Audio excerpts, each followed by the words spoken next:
Hello and welcome into another edition of American Hammers Radio. This is episode 15, and welcome back, the man, the myth, the curly-headed legend. Zach is back from his 1 week absence. I want to say thank you again to Tim of American Hammer Samurai TV for filling in for Zach, but nonetheless, all the ladies are finally going to be happy to hear that sweet sound coming out of your vocal cords. Zach, we've missed you. How have you been? Where the hell were you? I've been good. Last week I was down in Miami. My brother's in law school at the University of Miami.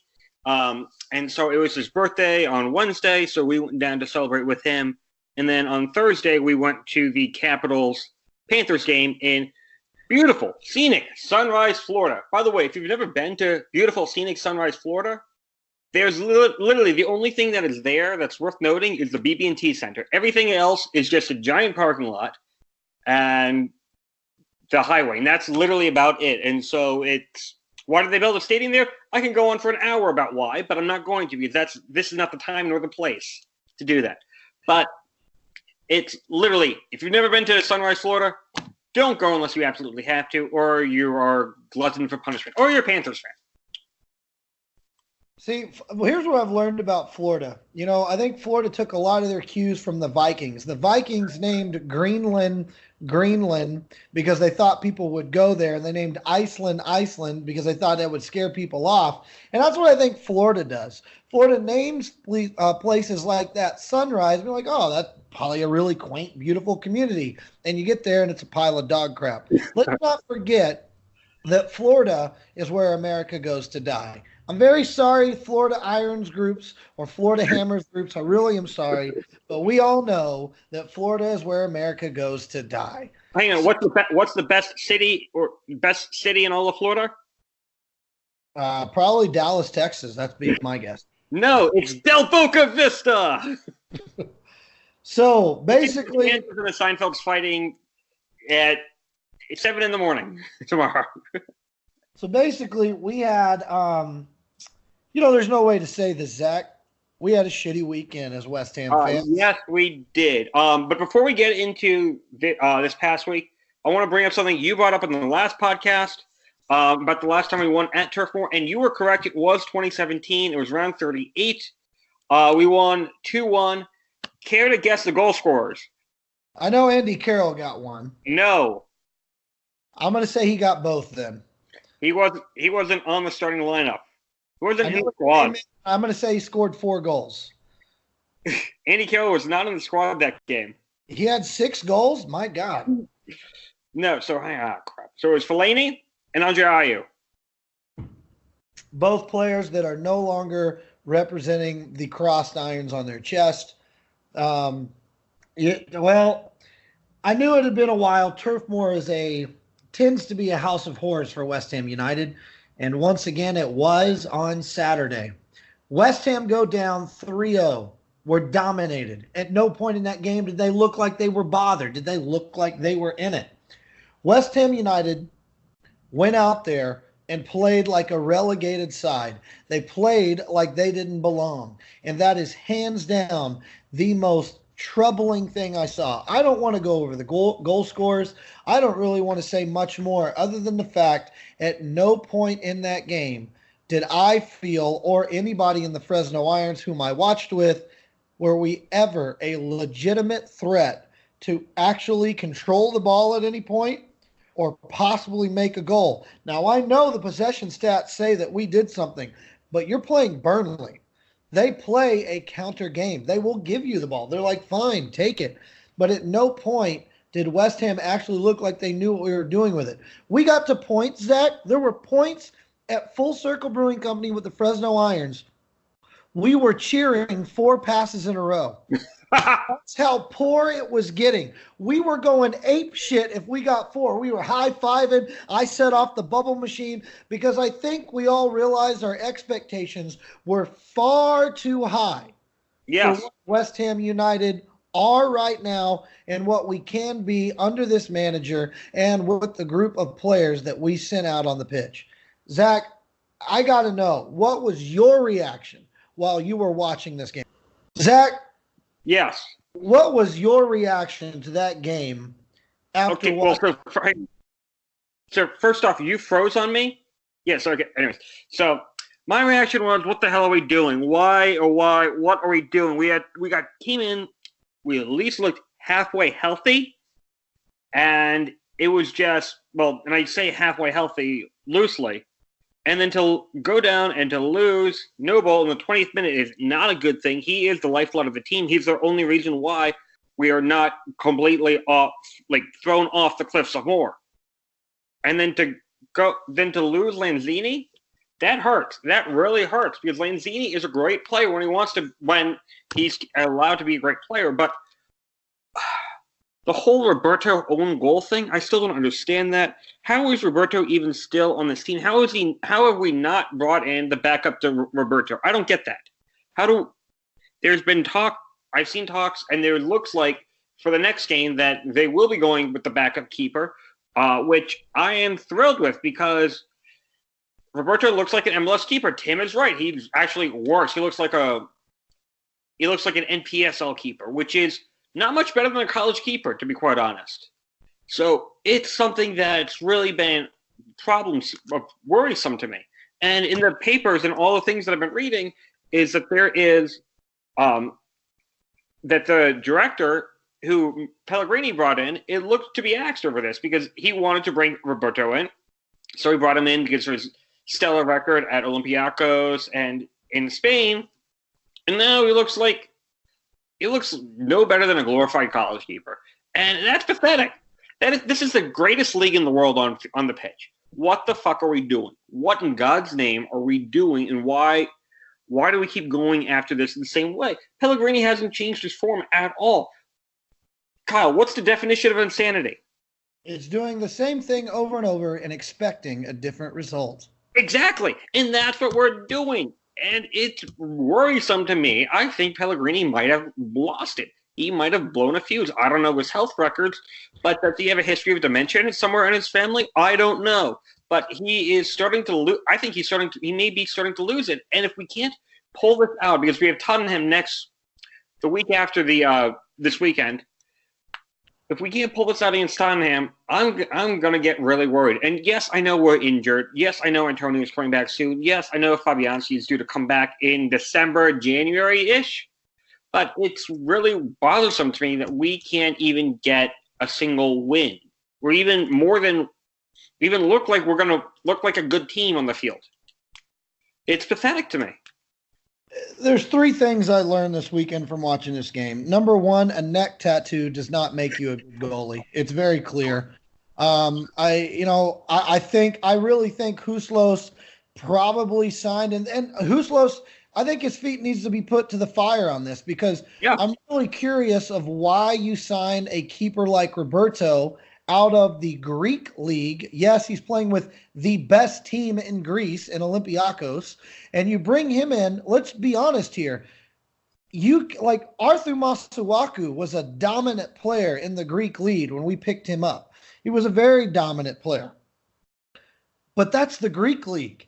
Outside of Olympiacos, you have AEK Athens and pretty much nobody else. And AEK is still a step down from Olympiacos. So the quality that you're facing every week, you really can keep players rested, and you can play some type of other game against these Champions League sides. So you're not truly tested. So Roberto proved to me that I can no longer make any excuses for him, which I was in the past couple episodes. But he's got to go. It's a very poor signing. The second thing I learned is Manuel Pellegrini, he is a technical dinosaur, but what I don't understand is how we have dropped form so much in these recent games. And I'm starting to question this. I think Pellegrini is out of touch with the locker room. I don't know if he's lost the locker room, but he's definitely out of touch. But the most disturbing thing I learned, Zach, this is the one that sticks out above all. Watching West Ham United is like accidentally walking in on your parents, having sex, and standing there in total shock, hearing these awkward sounds that don't make sense, seeing no flexibility, questioning every movement, and leaving with more questions than when you entered the room. So this is incredibly frustrating right now with what West Ham United are. I don't know what they are. They have no identity. It's incredibly disturbing watching them. It's frustrating. So that leads me into this question, Zach, and this is the big one. And you already mentioned it. Manuel Lanzini goes down.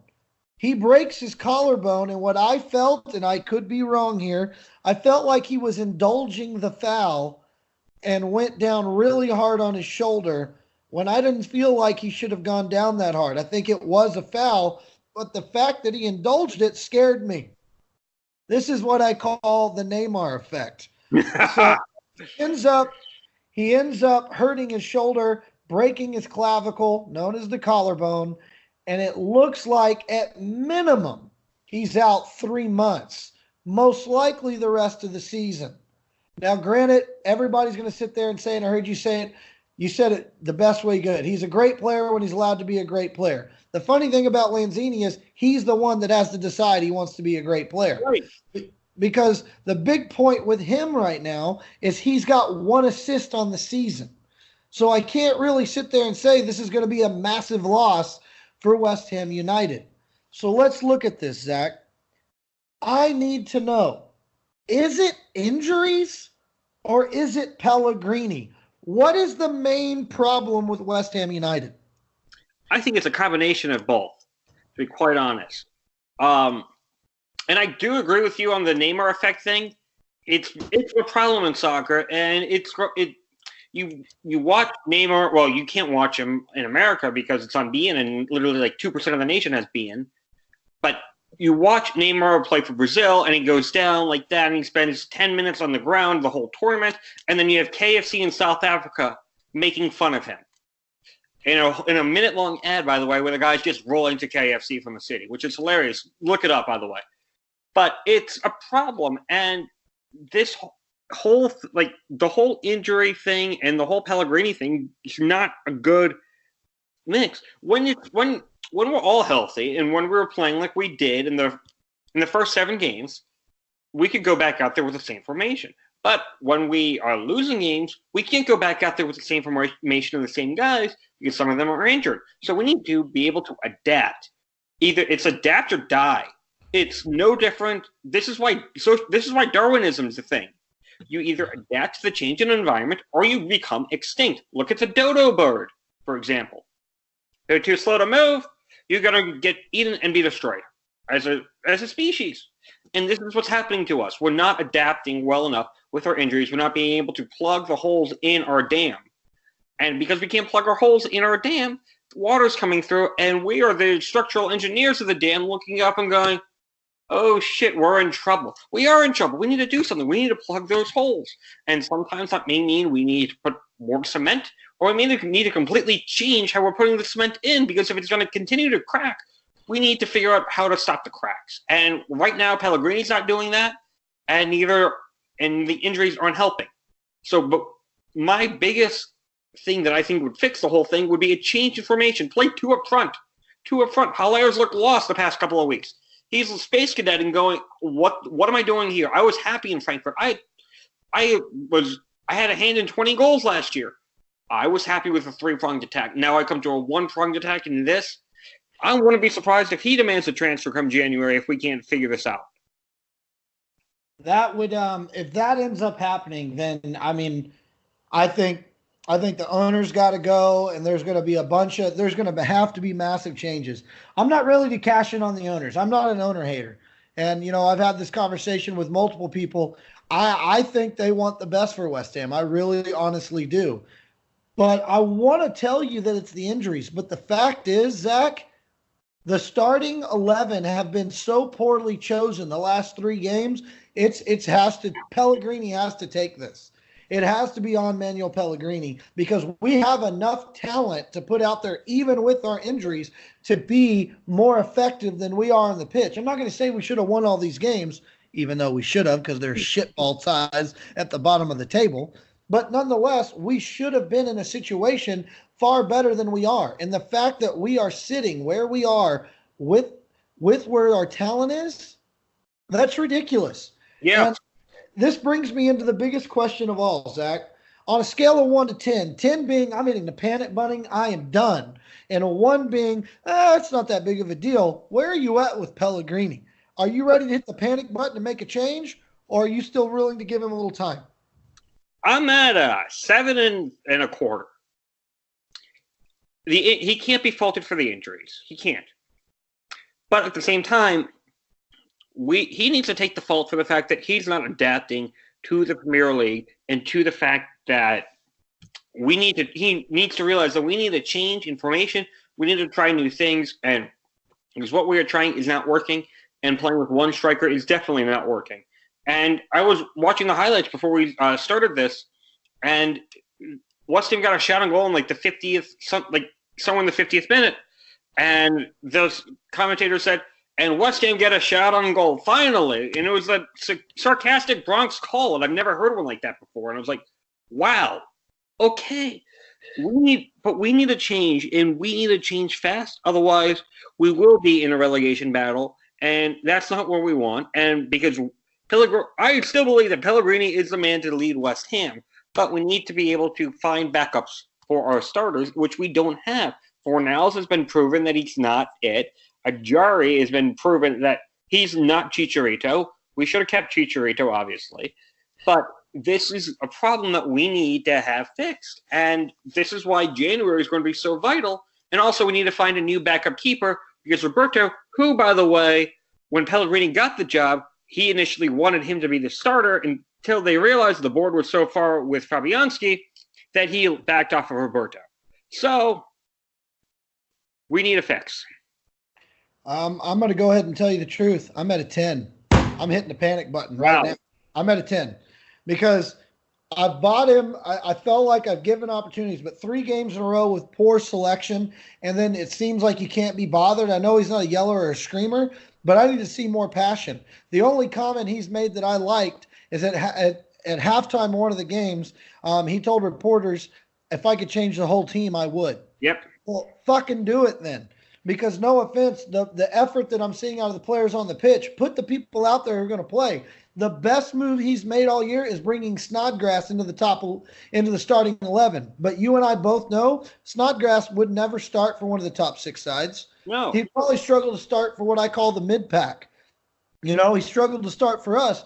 But why is it that Robert Snodgrass is playing? Because he's the only one that's trying. He's the only guy. Yeah, he's the only one busting his ass left and right. And sorry, I can't blame the injuries because I still think we have enough talent on the pitch that we should be better than sides like Burnley.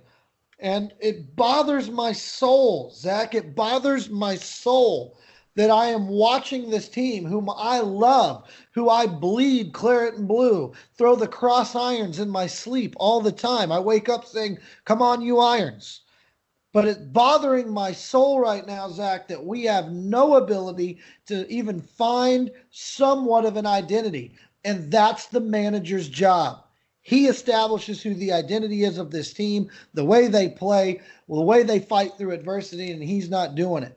And obviously, we are coming into an international break. So you and we have to stick with this nasty 3-0 taste in our mouths out of Turf Moor against fucking Sean Dyche and his chain-smoking Burnley side. It bothers my soul, Zach. So that brings me to this. Every international break is an opportunity for every manager to work on the shortcomings of their side. Obviously, with West Ham United, we have a ton of them. So I'm going to ask you right now, Zach, what do you think is the number one thing that Manuel Pellegrini needs to work on with his team during this international break? Well, first things first, changing Roberto out and putting him on the bench, that's a start. But we need to work on, in practice, having 2 up front. And we need to work on an attack to having 2 up front. And do we play 4 in the midfield? Do we play 3 in the midfield? Do we have 3 attacking midfielders and 2 defensive midfielders? What do we do? But we need to have 2 up front, and we need to be able to work. We need to be able to get the crosses in. We need to be able to get Allaire to be able to make those passes that I've seen him make. I've watched him in the Bundesliga. I've seen him make. All my German friends said when we signed him, he's a great signing. You're going to do really well with him. And now they're all like, well, you're not playing him right. You're putting a square peg into a round hole, and it doesn't fit. It's like one of those puzzles that 3-month-old children get. You try to fit the shape in to learn their shapes. That's where we're at right now. And what's going on is not working, and it needs to be fixed. And that's why we need to work on having 2 forwards and changing of the goalkeepers. I'm going to tell you now, everybody should pay really close attention because Zach just insulted Manuel Pellegrini and called him a 3-year-old with a crappy toy. You're 100%. I also called him. I said that he may have He may have the early signs of dementia. So, but he just needs to fix it, okay? And it literally a huge win at Tottenham changes my opinion entirely on the man. So, I'm going to tell you what needs to change. Number one, as I really don't give a shit about tactics right now. He's got to get the players motivated. He's got to find somebody that's going to be bothered. He's going to find a system that the players are comfortable with as well as him. Because sometimes you can lose a locker room if you say, this is how we're going to do it. And the players go, shit ain't working, coach. We need to do something else. Once that dynamic starts to happen in the locker room, that manager's done. And that's where he's at right now. If he continues to preach the same things and it continues not to work, this team is going to turn on him. It doesn't matter how many times Mark Noble punched somebody in the face. It's not going to matter because you have to play a system that your players are confident in and you are confident in. It's about coming together to the middle, not being an asshole and saying, this is the way I do it. No offense. That's why Man City are falling apart under Pep Guardiola because Pep is starting to sit there and be a dictator instead of a conductor. And Pellegrini's got to get back to conducting this team the right way. And he needs to stop flirting with this line of dictating. And it's getting scary. So obviously.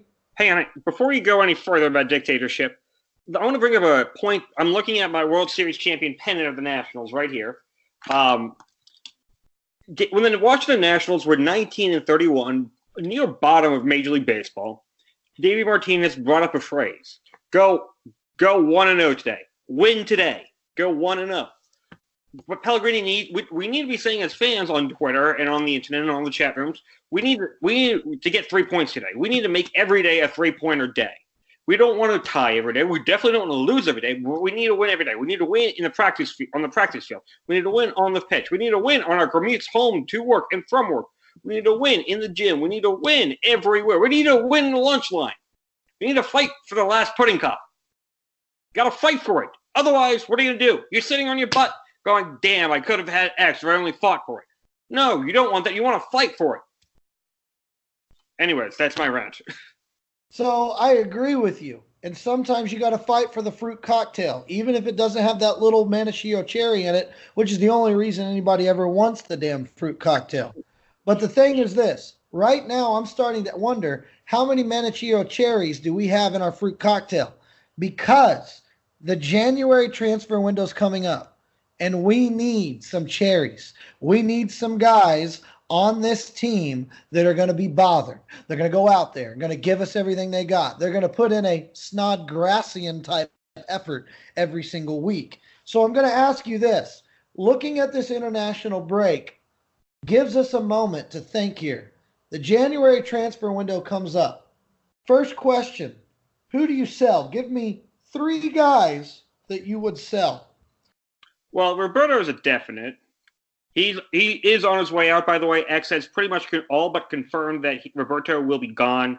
It also looks like we have a new we have a goalkeeper lined up to come in, so that's always a good thing. Honestly, I would almost say we need to put Ajari on loan, and we need to put Fornals on loan, because we spend a lot of money on Fornals, and he's not producing. And I think a lot of that has to do with the fact he came from Spain, And the rain in Spain falls mainly on the plain, but the rain in England falls literally everywhere.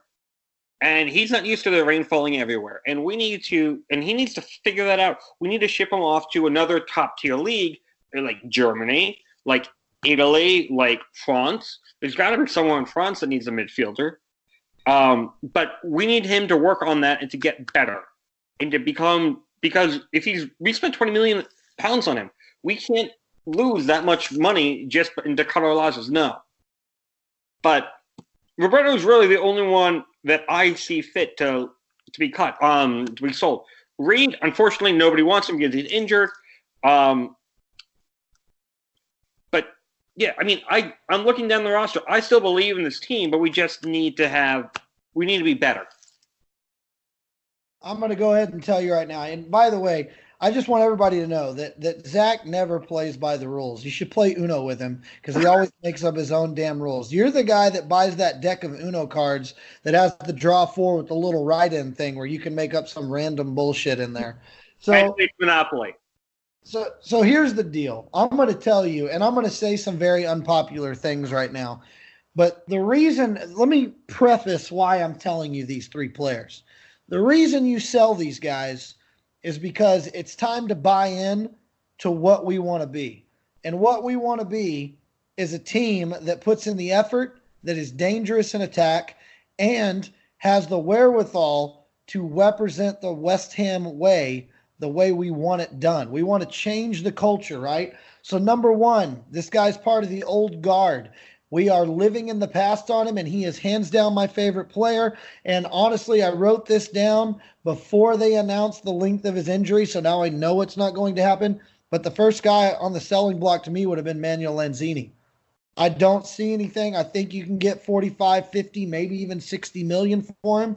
You let him go. The next one I sell, and this one pains my heart, but I know that he is not the long-term answer for West Ham United. He is a stopgap guy right now. I don't think we would get more than 15, 20 million for him, but nonetheless, we've got to move on and we've got to get the future in, and that's Robert Snodgrass. I don't want to say it, Zach. It kills me, but it's Robert Snodgrass is the guy that would go next. And lastly, just because I am sick and tired of the revolving door that's happening at left back, you sell Aaron Cresswell because Arthur Masuaku, to me, has the higher upside than Aaron Cresswell. So you go. And those are the three guys you sell. And you say, you know what? We're getting rid of these old guard. We're sticking with these guys, and we're all in. So those are the three guys I sell. Now that brings me into the question, what do you think we need to invest in with that money that you've just recouped, Zach? What do you buy? What positions? Well, obviously we need to buy a goalkeeper. That's pretty obvious. But we need to buy defenders. And I don't know if it's the high line problem or if it's the fact that we can't defend. 2 weeks ago against Newcastle, we had 3 goals off of 3 set pieces. We're not defending those well. We're not the first goal last week off of a corner. We're not defending well, and we're caught ball watching, and it's pathetic. We need to find people who will not be ball watching on defense. I think you're right. So I'm going to tell you exactly where I invest. I think you go get a goalie, but you get a solid backup goalie. I think there's plenty of goalies out there right now in the Premier League that are serviceable backups. You clearly know you're all in on Fabianski, so you just go get a guy that can start you 2 or 3 games and be your cup goalkeeper. That's what you do. So I agree with you there. I agree again. We need a center back, but I'm gonna go a step further on the center back situation. To me, where the biggest investment needs to happen. Liverpool had the attacking force to be the most dangerous side in the Premier League, but don't forget. The reason they did not win the title last year is because until they brought in Virgil van Dijk, everything changed. So to me, if you're West Ham United, you go find your Virgil van Dijk. You go spend 70 million on a center back. And the reason you do it is because he will transform the defense. Take a look at what Liverpool are right now defensively. Yes, Becker is a great keeper, but let's not kid ourselves. They didn't really drop off that much conceding goals when they brought in our former keeper. Adrian didn't play that bad. The real star of that team is Virgil van Dijk. You get a guy like that has that swagger, that stands in there and does it, we can do it. Because right now, I have to admit, I was wrong on Balbuena. I was wrong. I loved Balbuena, but it's very clear that he's not the guy I thought he could be. Ogbonna is passive. Diop is too young. We need somebody to stand next to him and be like a James Collins and stand in there and orchestrate everything, make sure everything's working correct. That's where I spend the majority of my money. I'd say 70% of my funds. And then the final thing is this. If you really think that we need two strikers, I hope you're kicking yourself you let Chicharito go, because he would have been a phenomenal partner for Aller. Now you have to go find a striker, and he doesn't need to be an elite striker. Actually, I have a diabolical thought. And you're going to kick me for this. Andre Ayew. Now, hear me out. When Andre Ayew was playing with Andre Pierre Gignac in Marseille, he was literally right behind Gignac. And Gignac would go, he would take a shot, it would ring off the iron, and the goalkeeper would save it. Who would come from behind and knock it in? Andre Ayew. That's his go-to. That's his power move. That is what he's known for in Marseille. It is not free kicks. It is not playing on the wing. It is playing directly behind the striker. And if he needed, he can go up and play striker, because there's a couple times that Gignac got reds. But he would be the perfect candidate. He's currently sitting at Swansea. If we can get him on a half-season transfer, I'm sure Swansea would be willing to give him up for a little bit for something, or even do a half-season swap with somebody else.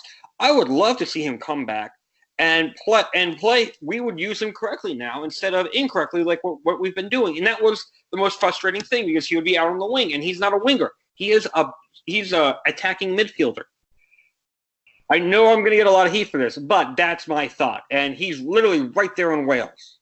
I mean, what more do you want? Zach, I know you haven't dyed your hair, but it feels like bleach is getting inside your soul right now, because that is ridiculous. We have done that before with Ayew, and no offense with Ayew. Yeah, he's a hustle guy and he tries, but he's not. That's taking a step backwards. And I feel like West Ham can't do that anymore. It's taking a step backwards. I don't like that at all. And so I'm going to go ahead and tell you this. I'm going to transition into this real quick. It's now time for our yellow and red cards. And I'm going to start it off. I'm giving you a yellow card for that idea. My yellow card goes to you, Zach, for suggesting that we take a step backwards to go get Andre Ayew, a player that we already bought for $20 million, sold for $15 million, took a $5 million loss, and now we want to go spend money on him again because Marseille will hold our feet to the fire. That is just not – I don't like that at all. So who is your yellow card for, Zach? Actually, it's to you. So 2 weeks ago, when the last podcast I was on, I made my red card to My Chemical Romance. And you said you should have given me a red card. For listening to My Chemical Romance. I'm giving you a yellow card because earlier in the podcast, in an earlier episode, I made a reference to Helena, the music video. And you said nothing. You were like, do you have to be that drastic? Or something along those lines. And so why didn't it take me 2 weeks to figure that out? I don't know. But the yellow card is to you on that because you knew the music video that I was referring to. And you somehow give me a red card for listening to My Chemical Romance? Come on, buddy. Make up your mind. I must have been following some type of black parade. I apologize. But I'm just going to tell you this. My red card goes to, and I think all West Ham fans will agree, goes to alcohol content. When West Ham lose that bad, I think alcohol content should be higher. I think we need to create a beer that as your team loses, the alcohol level rises. I don't know how we're going to do it. It seems like it's far-fetched, but, we can figure this shit out. So my red card goes to alcohol content. When West Ham are losing that bad, I need more alcohol so that I don't feel as shitty the rest of the weekend.